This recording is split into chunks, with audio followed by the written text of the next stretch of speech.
ગુજરાતમાં પણ મણિપુર જેવી ઘટના બની.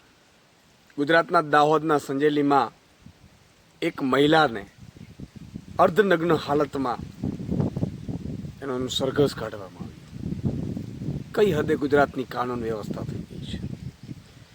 મણિપુરની એક ઘટના આપણે સૌને ખબર છે, જેણે દેશ દુનિયામાં ચકચાર મચાવી હતી, કે નગ્ન હાલતમાં મહિલાની પરેડ કાઢવામાં આવી.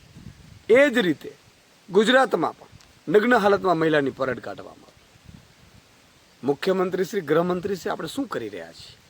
ચૂંટણીઓ લડવી જીતવી અલગ બાબત છે, અને ગુજરાતની જનતાને ન્યાય આપવો, ગુજરાતની જનતાને એક વ્યવસ્થા, સુસજ્જ વ્યવસ્થા આપવી, એ અલગ બાબત છે. મને લાગે છે કે હવે મુખ્યમંત્રી ગૃહમંત્રીએ હવે યા તો એને રાજીનામા આપી દેવા જોઈએ, અથવા તો આવી ઘટનાઓ ન બને જે છાસવારે બની રહી છે ગુજરાતમાં. હત્યા, બળાત્કાર, ડ્રગ્સ, આ તો કોમન થઈ ગયું ગુજરાતમાં. પરંતુ હવે તો સાહેબ મહિલાઓની નગ્ન પરેડો થાય છે. ખરેખર કાળજું કંપાવનારી ઘટના છે. મુખ્યમંત્રી અને ગૃહમંત્રીને મારી વિનંતી છે કે કાં તો યોગ્ય કાર્યવાહી થવી જોઈએ, તમે આની જવાબદારી લો, અથવા તમે રાજીનામું આપો.